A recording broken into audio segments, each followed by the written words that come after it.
Hey everyone, so glad to be here with you today. My name is Christina Sarlo. I'm an acupuncturist and I also work on staff at the Summit Lighthouse here in beautiful, although a little bit chilly, Montana. And we're grateful to be here, and I wanted to share with you a story about Kuan Yin. I met Kuan Yin in 1980. And I was in Boston, and I was with a friend who was telling me these wonderful stories about saints and sages of East and West. And so he showed me a picture of Kuan Yin and Mother Mary. We were on the banks of the Charles River, and I saw these pictures you can see here below. And I said, I always knew God was beautiful. How come no one told me that God was beautiful?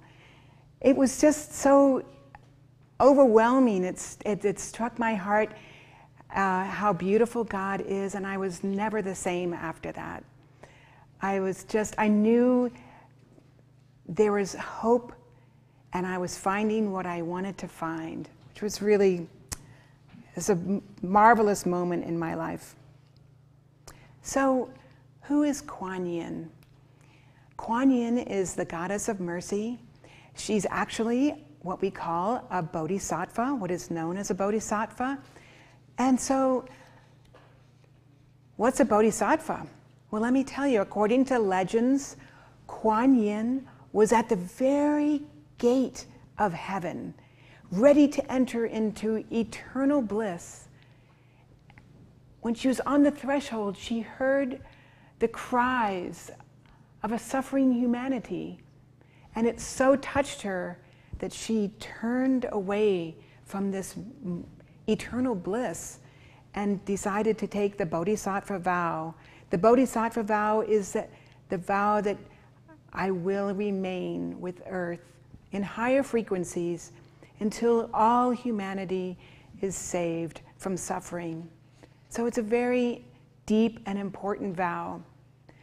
And we'll find out more about how Kuan Yin got to this place of attainment. Can you imagine the attainment that would take to turn away from eternal bliss? Wow.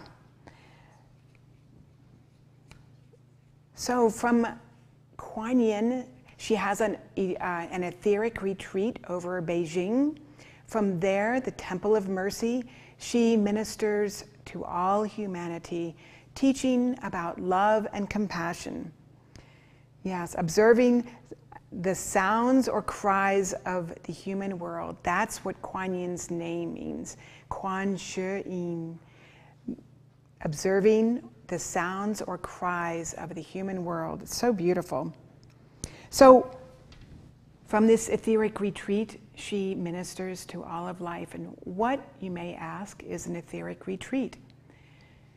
Saints and sages don't just live in heaven playing a harp in clouds far, far distant away from us. They actually have many etheric retreats over the planet. It's in higher frequency, higher realms, and we can go there at night. It's beautiful, the most beautiful temples that you can imagine, the most beautiful schools of light. And we can go there. It's free.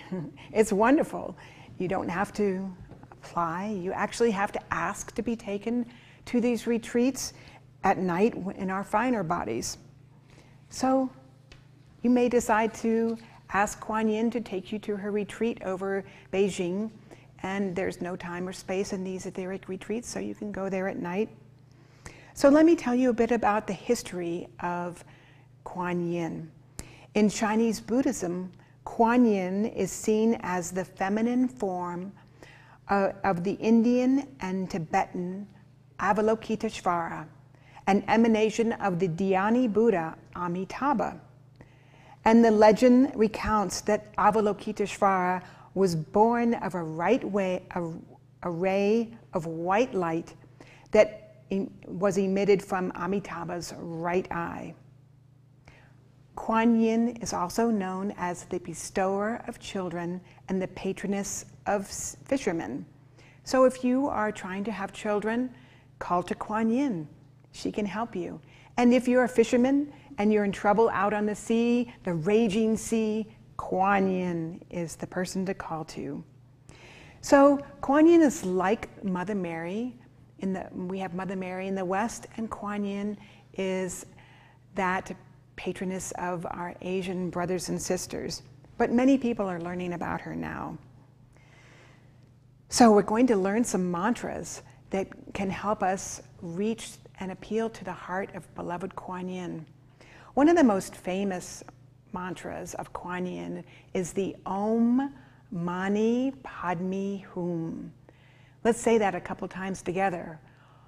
Om Mani Padme Hum. Om Mani Padme Hum. Om Mani Padme Hum. What does this mean? This means the jewel in the center of the lotus. Millions of people have recited this mantra for many, many years to bring more compassion into their lives.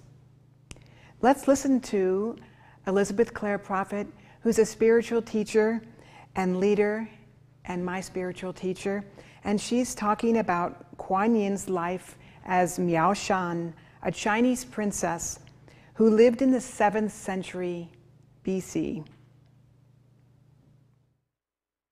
Miao Shan was a Chinese princess who lived in the 7th century BC. and is believed to have been Kuan Yin. The Miaoshan legend is recounted in brief by Getty. In the 11th year of the epoch of the Heaven of Gold, 2587 BC, lived a king called Miao Zhuang.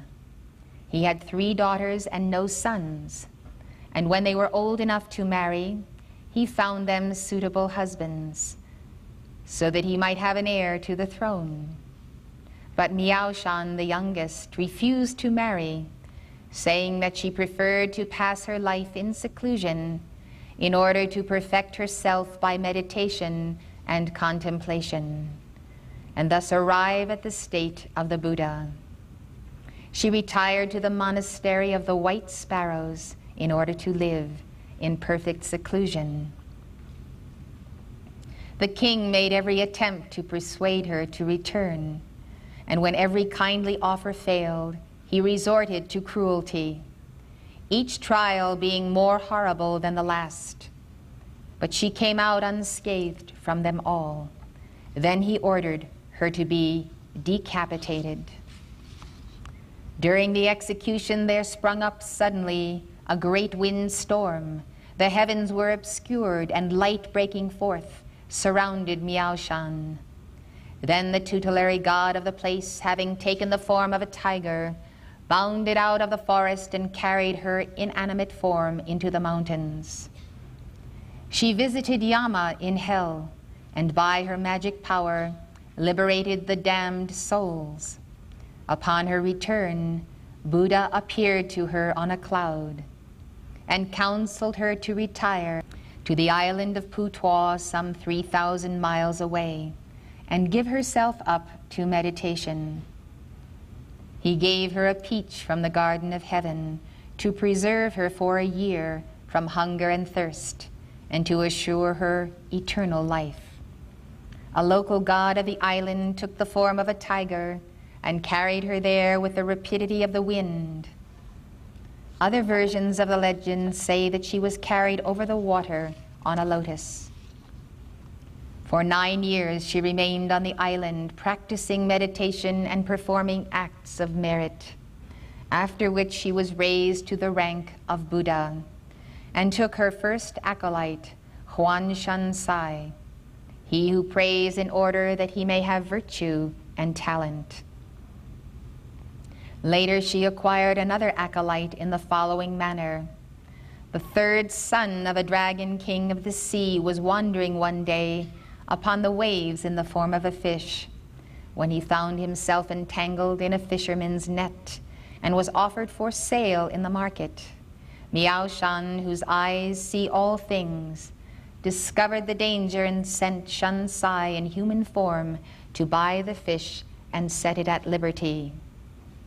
The Dragon King was much touched by her kindness and sent her by his granddaughter, Long Nu, a pearl that gave light in the dark, so that she might read the sacred books during the night.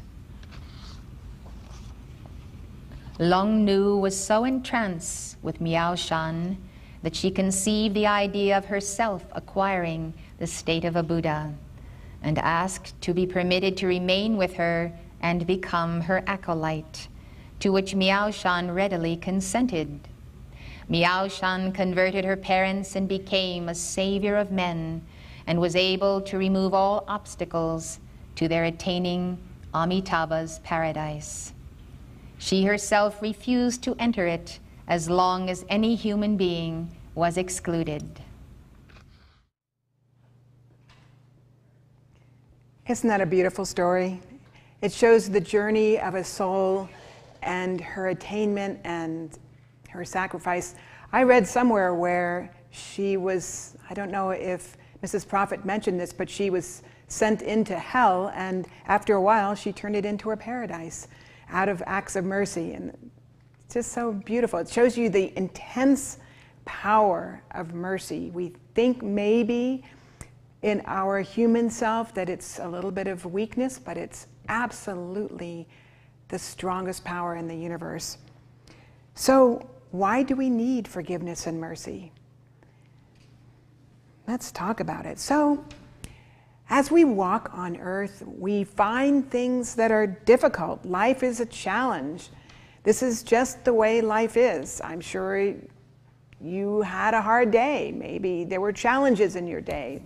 Life doesn't always go smoothly. We have a choice every minute.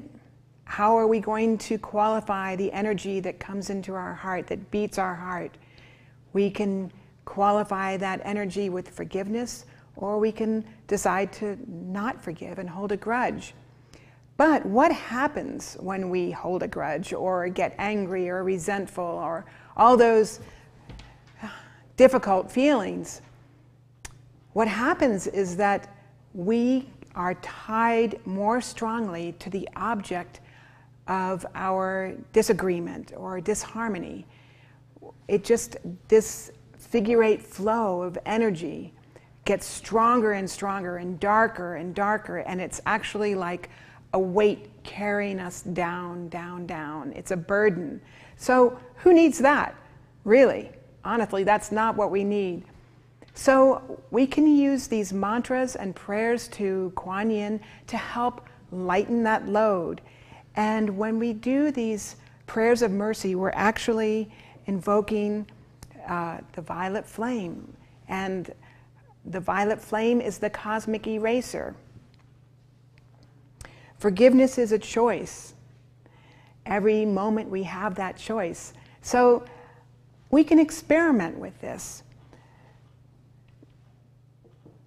There's always that one person in your life, I like to call them a saint maker, who just drives you kind of crazy, and they know all the buttons to push, and you just kind of have to grit your teeth.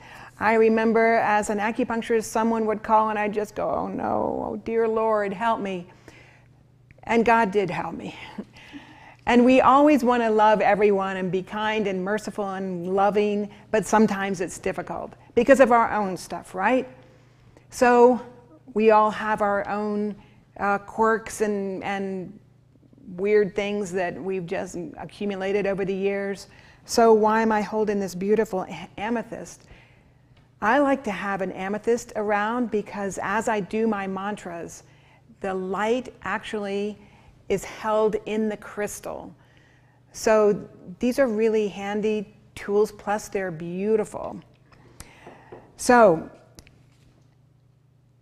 let's think about opening our hearts and releasing the burdens and letting go of things. Why do we want to let go? So we are lighter and we have more power. We can feel younger and happier, have more joy. The violet flame is the cosmic eraser. Would you like to learn another violet flame mantra? It's really simple. It's very easy. I'm going to put the words on the screen, and let's do this out loud, because guess what? It's so much more powerful if you do it out loud. When in the Bible it says, in the beginning, God said, let there be light, and there was light. He didn't meditate. He said it out loud, let there be light, and there was light. So let's say this prayer out loud. It's a forgiveness mantra, and let's do this together. I am forgiveness acting here, casting out all doubt and fear, setting men forever free with wings of cosmic victory. I am calling in full power for forgiveness every hour to all life in every place. I flood forth forgiving grace. Wow, isn't that wonderful? Did you know that you out there can flood forth forgiving grace? There's no limit to what we can do, because it's not us doing it, right? We're tapping into the infinite Tao. We're tapping into the heart of Kuan Yin. There's no limit to the power of the divine and the heavens. We look out into space and see the stars. That's the energy that we're tapping into. So let's do this mantra one more time. There we go. I am forgiveness acting here, casting out all doubt and fear, setting men forever free with wings of cosmic victory. I am calling in full power for forgiveness every hour to all life in every place. I flood forth forgiving grace. I am forgiveness acting here, casting out all doubt and fear, setting men forever free with wings of cosmic victory. I am calling in full power for forgiveness every hour. To all life in every place, I flood forth forgiving grace.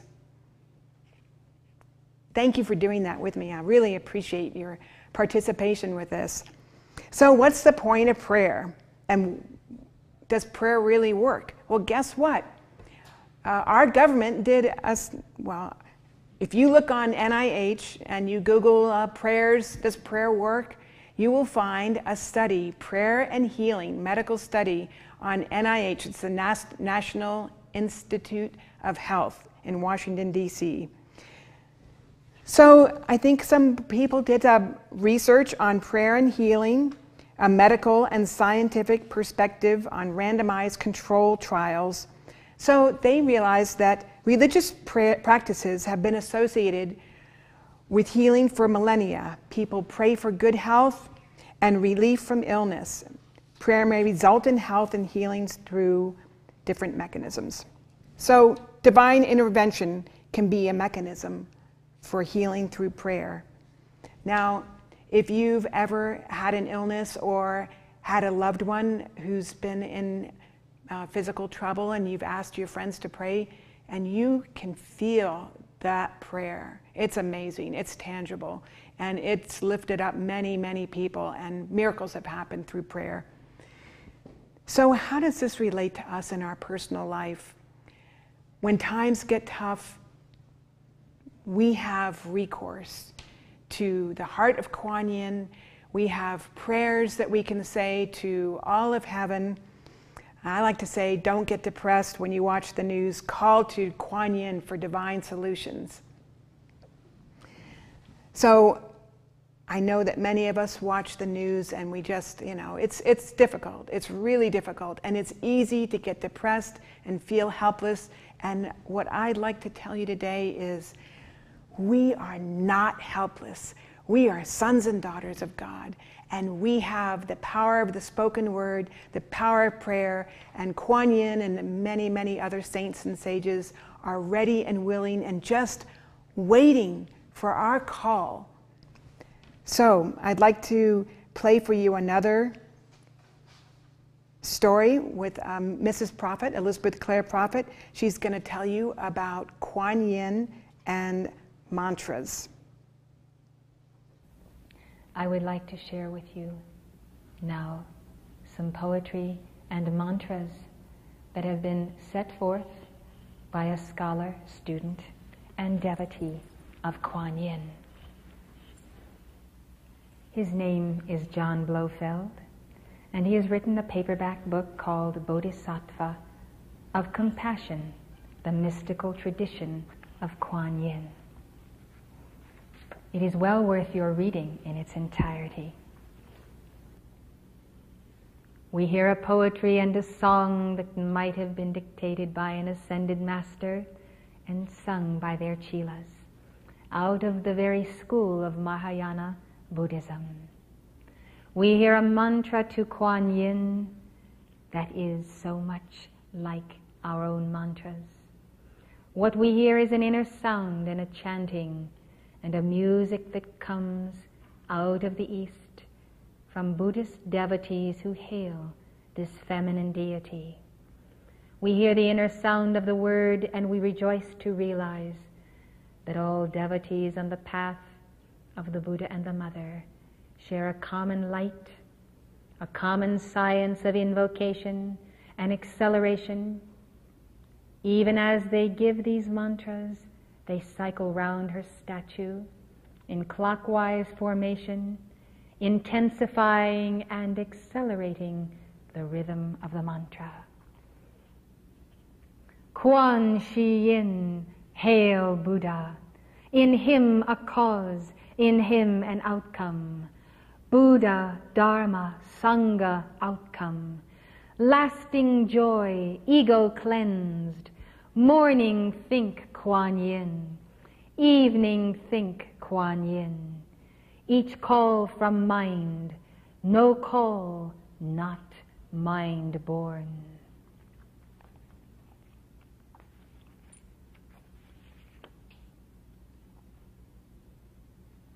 The following has been translated by John Blofeld from the Tripitaka Master Kumarajiva's Chinese rendering of the original Sanskrit. World-honored Lord and Perfect One, I pray thee now declare, wherefore this holy Bodhisattva is known as Kuan Yin. To this the Perfect One replied by uttering this song. The echoes of her holy deeds resound throughout the world. So vast and deep the vows she made, when after countless eons of serving hosts of perfect ones, she voiced her pure desire to liberate afflicted beings.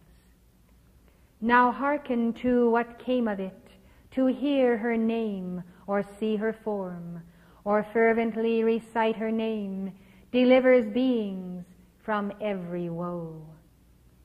Were you with murderous intent thrust within a fiery furnace, one thought of Kuan Yin's saving power would turn those flames to water. Were you adrift upon the sea with dragon fish and fiends around you, one thought of Kuan Yin's saving power would spare you from the hungry waves. Suppose from Mount Sumeru's peak some enemy should cast you down, one thought of Kuan Yin's saving power, and sun-like you would stand in space. Were you pursued by evil men and crushed against the iron mountain, one thought of Kuan Yin's saving power, and not a hair would come to harm. Were you amidst a band of thieves, their cruel knives now raised to slay, one thought of Kuan Yin's saving power, and pity must restrain their blows. Suppose the king now wroth with you, the headsman's sword upraised to strike, one thought of Kuan Yin's saving power would dash the sword to pieces. Were you close pent by prison walls, your wrists and ankles bound with chains, one thought of Kuan Yin's saving power would instantly procure release. Had you imbibed some fatal draught and lay now at the point of death, one thought of Kuan Yin's saving power would nullify its poison. I just love the poetry and the rhythm of these prayers, and I wanted to tell you a little story again. When I was in acupuncture school, we studied Chinese literature, and we had to do presentations in front of the class. And I thought I would do my presentation on my good friend Kuan Yin, who really helped me during acupuncture school.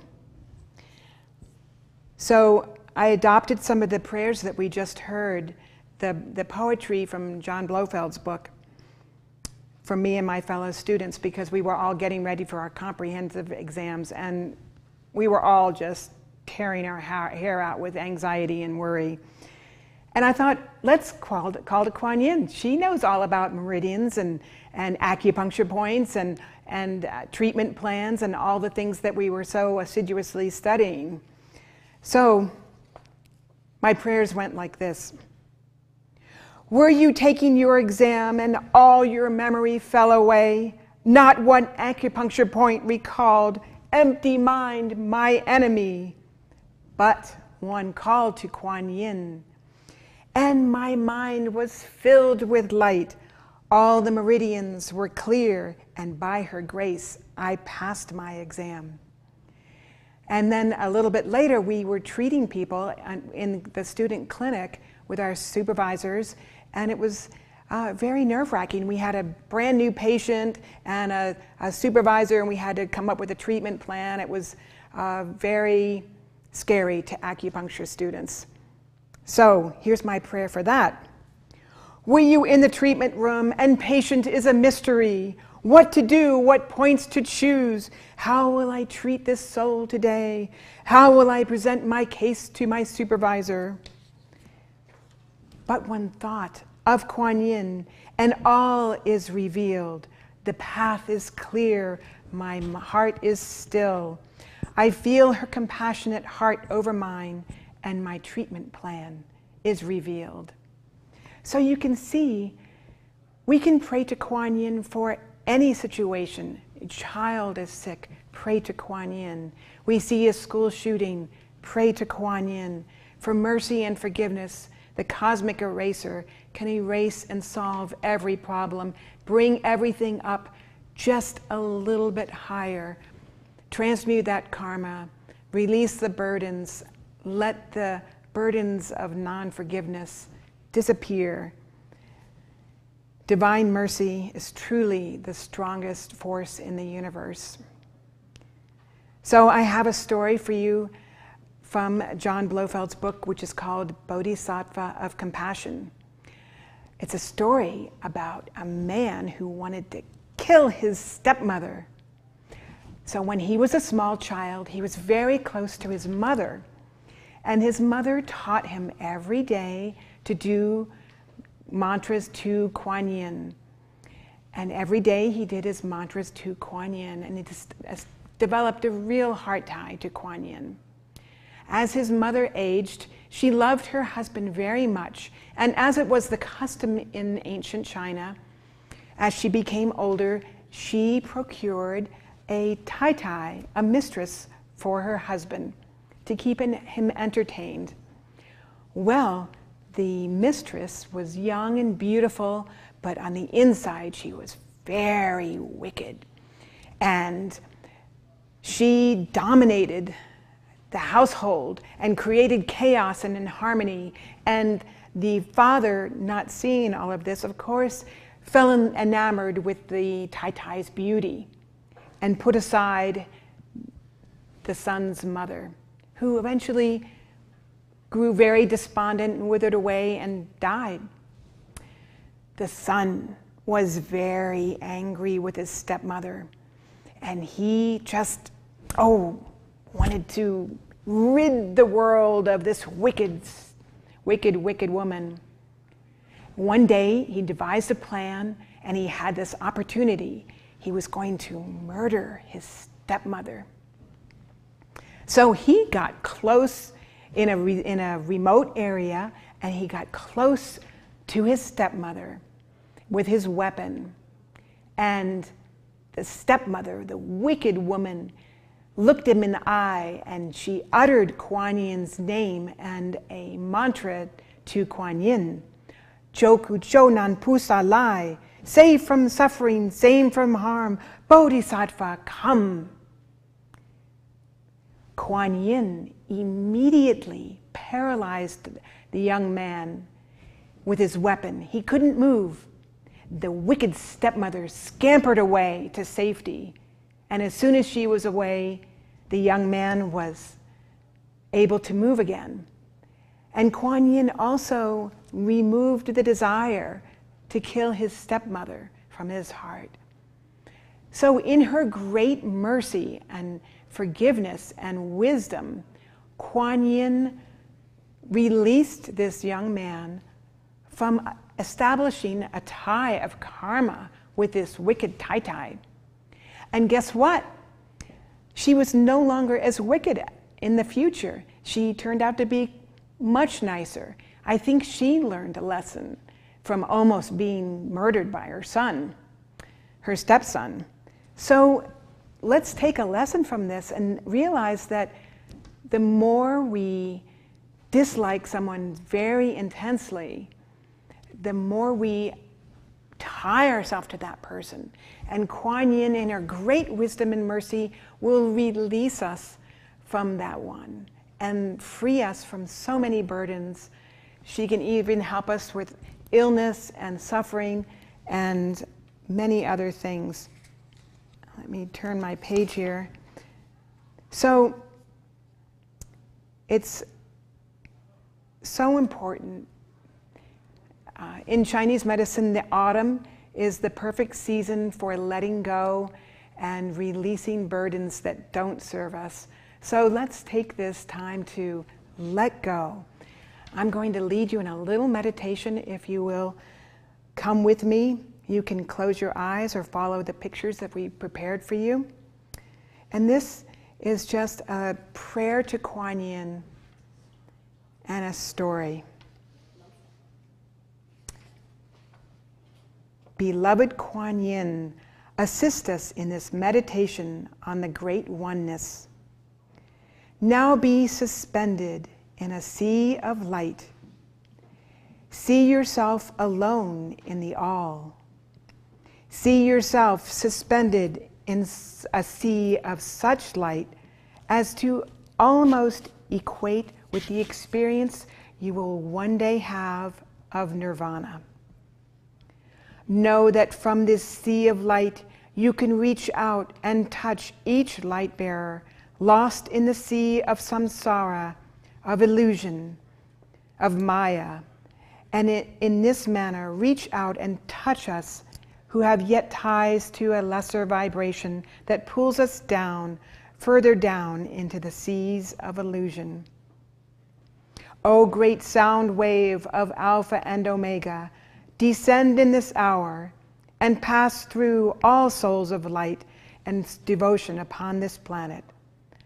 Let them resonate now as earth receives a vibration of sweet mercy, of piercing illumination, of healing and peace profound. May we hold this vibration and know ourselves together as a mandala of light, who have come here together and thus fashioned a crystal of ourselves, one in the sound of the Om, Mani, Padme, Hum, Hum, Hum. O beloved Kuan Yin, unfold a violet flame ribbon before us. Lead us on a highway of light that leads us to our fiery destiny. Let us follow the violet flame ribbon to your heart. Be our never-ending friend all the way to the heart of the Om, beloved Kuan Yin. Cut us free from all that binds us to Maya, illusion, and unreality. We are so grateful to you, beloved Kuan Yin. I hope you've enjoyed this time that we could spend together with the heart of beloved Kuan Yin. We need to remember that we're all connected in this great antakarana of light, the web of light that surrounds this planet. Each and every one of us tied to our hearts, tied to each other. We can lift and raise each other with the violet flame, with the heart of Kuan Yin, with mantras, with your amethyst jewels.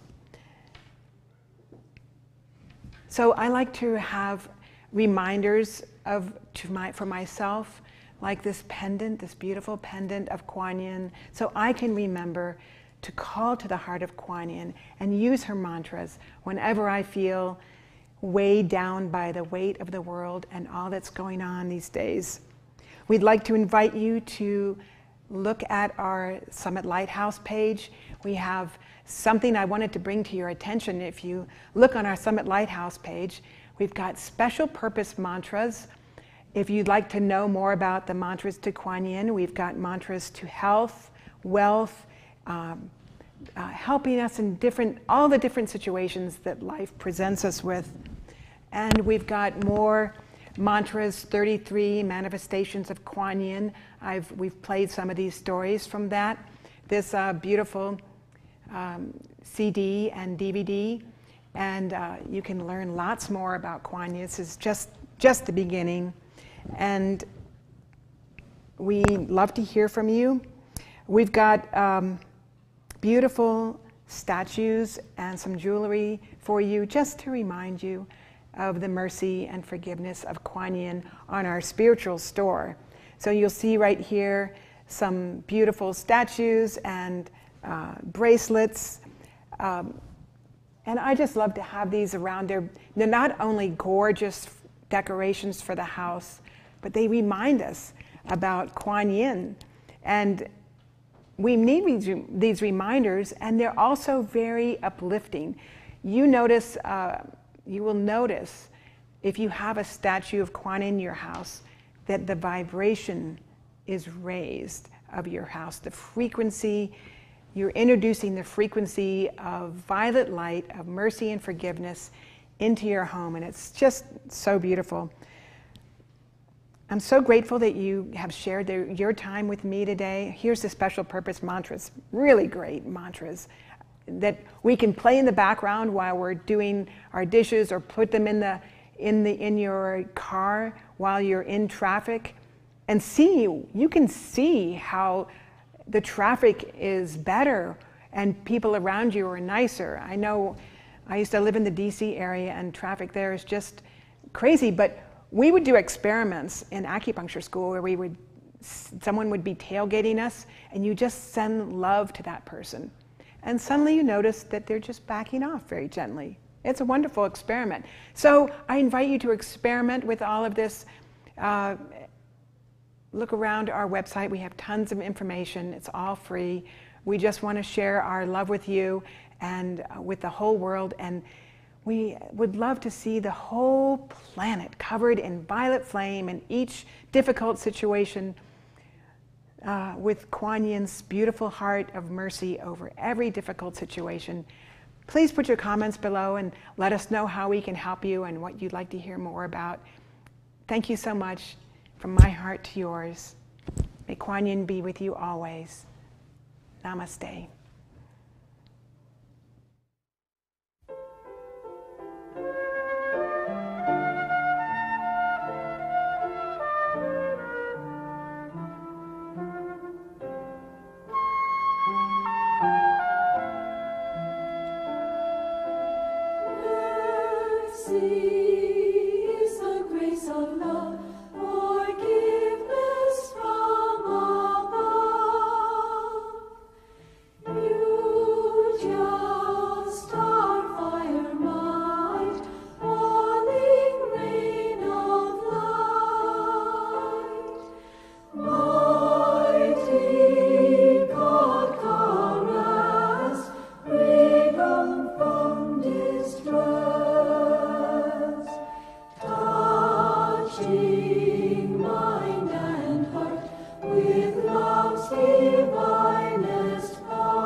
In heaven's green.